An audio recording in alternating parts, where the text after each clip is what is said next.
we have us another exciting rendition of the woke turning on the woke. I received an email earlier this afternoon from one of my longtime viewers.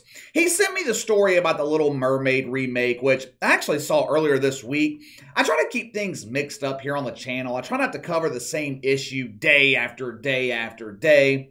With the BYU scandal going on over the last couple of weeks and other stories that we talked about last week, I felt like we had talked about mythical racism enough for a little while. So I ended up passing on the Little Mermaid story. But the email, it also included a story that I was not aware of, courtesy of the New York Post. It has been a long time since we have talked about Max Kellerman. Ever since he was fired from performing daily fellatio on Stephen A. Smith on Woke Take, Max Kellerman has been a ghost. To be honest with you, I forgot that he was still working at ESPN. I didn't know Max Kellerman was still receiving woke welfare. It's been about a year now since Stephen A. Smith pounded the bongo of Max Kellerman for the final time.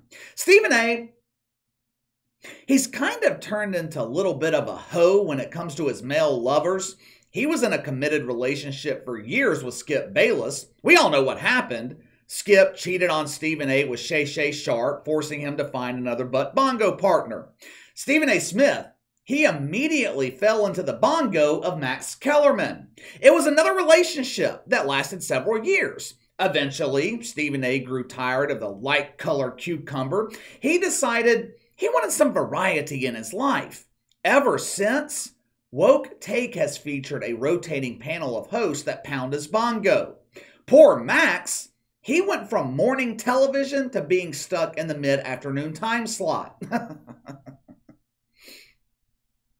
That's brutal. That is absolutely brutal. When you're in the television industry, you either want to be on in the morning or in prime time. Time slots in the mid-afternoon, that's usually reserved for up-and-comers or useless shitfucks like Max Kellerman.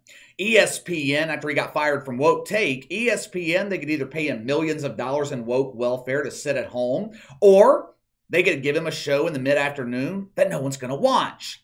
The show is aptly titled, This Just In. Oh, man. This is a great show for lonely men.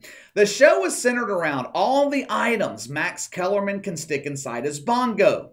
This just in my bongo, a supersized cucumber. This just in my bongo, Stephen A.'s fingers. This just in my bongo, preparation H to calm the swelling. What's crazy about this? Lonely men? They seem to be attracted to Max Kellerman almost as much as they are Stephen A. Smith. Even with Max Kellerman being stuck in the mid-afternoon time slot, he only draws 100,000 viewers less than Woke Take. The problem is, the show doesn't generate headlines.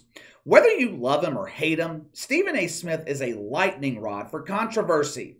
He has this unique ability to command attention from the mainstream media. His brother in woke, Max Kellerman, not so much.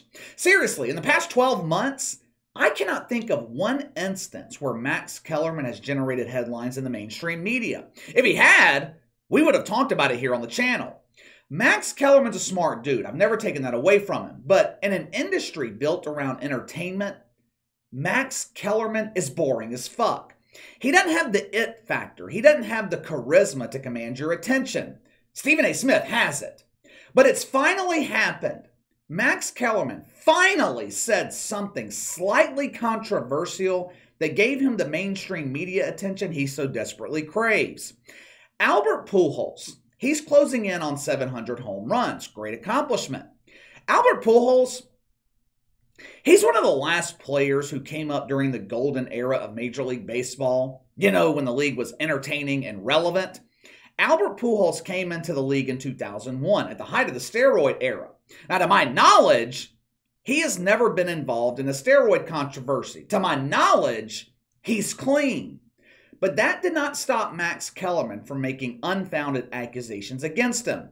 Listen to what he said on Monday on his show about the internal aspects of his bongo. Roll the film.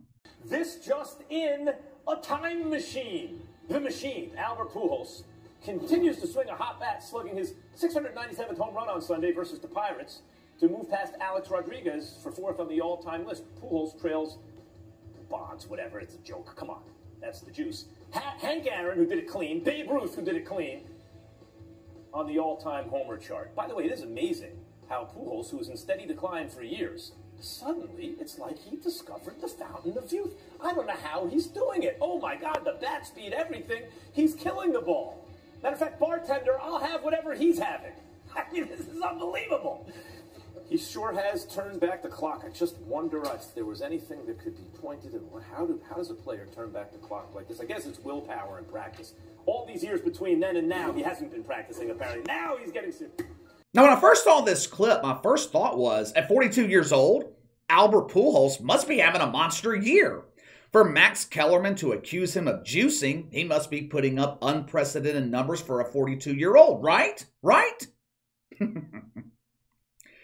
4 months into the season, the dude had only hit 6 home runs. Now he's added another 12 in the last 6 or 7 weeks to bring his total to 18. Albert Pujols hasn't been an all-star since 2015. The last year he hit 40 home runs. Barry Bonds, on the other hand, he was hitting 40 home runs until he was 40 years old. Now, I'm not a Fauci. I don't hold a meaningless medical degree from Woke U. But just like I don't need a biologist to identify a woman, I don't need a Fauci to identify a steroid user.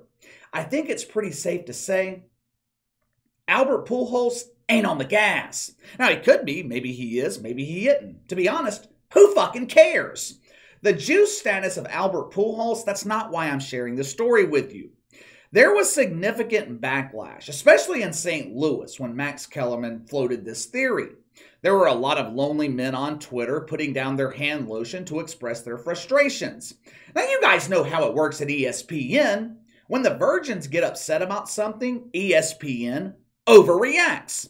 Now, it's being reported ESPN forced Max Kellerman to apologize. Now, you guys know how I feel about apologies. Apologies are meant for serious mistakes. In most cases, apologies should be few and far between, reserved for people that you really care about. Me personally, I'm not apologizing to some shitfuck I don't know because he displayed his fake outrage over a joke about the butt bongo. He's not really looking for an apology anyway. He's looking for someone to pound his brown. Either way, it's being reported that ESPN forced or asked Max Kellerman to apologize. Okay, I mean, that's fine. But let me ask you this. How come Max Kellerman had to apologize, but Dominique Foxworth didn't? 2 years ago, he admitted that he is hoping for the demise of Josh Allen because Josh Allen's supporters fly American flags. Now, what Max Kellerman said possibly offended one person, Albert Pujols. Other normal people could give a fuck less. Dominique Foxworth, he insulted the entire country. Did ESPN force him to apologize? No. They increased his woke hug privileges. Instead of only being serviced on Tuesdays, Dominique Foxworth, he now has 7-day access to ESPN's hug room. I don't remember ESPN forcing Mark Jones to apologize either when he liked numerous tweets that advocated violence against Colby Covington. Not only that, Mark Jones was more excited than Ryan Clark at the grand opening of Beta Male Booty Club when Nick Bosa tore his ACL. Well, KC, we here at ESPN condone the behavior of Dominique and Marky Mark. We must cut slack to marginalized people. Both of these birthing persons have been diagnosed with OMB, Orange Man Bad. We can't hold that against them. Several years ago, Stephen A. Smith insinuated that Jake Arrieta was using PEDs. Did ESPN force him to apologize? No. L. Duncan, Ryan Clark. Hell, Ryan Clark? He's just trying to humiliate Drew Lock. We talked about it yesterday. What Ryan Clark did was a hell of a lot worse than what Max Kellerman said. I haven't seen an apology from Ryan Clark. Are you noticing a trend here? It seems to me the standard at ESPN is to allow certain people to say whatever the fuck they want without repercussion, while others are forced to apologize, or in the case of Sage Steele, completely silenced. Now, of course, this comes as no surprise. This fucking network This fucking network is more known for their hypocrisy and promotion of mythical racism than anything they do involving sports. All right. I want to get to one more thing before we get out of here. There is a new movie coming out called The Whale. Brendan Fraser stars in the film as a 600-pound fat dude who suffers from depression. Hell, I'd be depressed too if my ass was 600 pounds. Now, according to film critic Katie Rife, this movie is in direct violation of the woke commandments. Thou shalt not commit fat phobia. What? Come again? Fat phobia? What the fuck is fat phobia? These people seem to be confused when it comes to phobias. When you have a phobia, it means you're afraid of something. Claustrophobia, afraid of tight spaces. Arachnophobia, afraid of spiders. Is there anyone on the planet afraid of a fucking fat person? Katie Rife is a film critic for Rolling Stone. She implored her handful of fat readers not to watch this movie. You will be offended. They have a skinny man playing a fat person. It's not one of you being represented. Why could they not just find a 600-pound fat actor to play this role? What did you want them to do? Are they supposed to dress up a bus? Are they supposed to throw some clothes on a bulldozer and have it star in the movie? Now, I'm not an expert, but I'd be willing to bet there's not many 600-pound actors in Hollywood. Hell, most of them barely weigh 60 pounds. Now, anytime I come across shit like this, I'm always curious to see what the dumbass looks like. I want to see if this absurdity is coming from a normal-looking person or a sea donkey. I'll let you be the judge. This is Katie Rife. KC, what is she holding in her hand? That's the cucumber that came out of Max Kellerman's bongo right after ESPN forced him to apologize. Now, Katie here, she's obviously a germaphobe. She made sure to put the cucumber in a biohazard bag. Now, if I had to guess, Katie's Tinder profile has been swiped left so many times they had to deactivate it. But like I said, I'll let you guys be the judge. Give me your thoughts. ESPN reportedly forces Max Kellerman to apologize, but allows other shitfucks to say whatever they want. Also, have any of you guys ever heard of fat phobia before? I thought Katie Rife was just making the shit up, but apparently it's a real thing. You let me know. Sound off in the comments below. Make sure to like and subscribe. Click the notification bell to receive all notifications from the channel. Best way to contact me is by email at btlkc84@gmail.com, KC_BTL84 on Twitter. I'll see you guys tomorrow.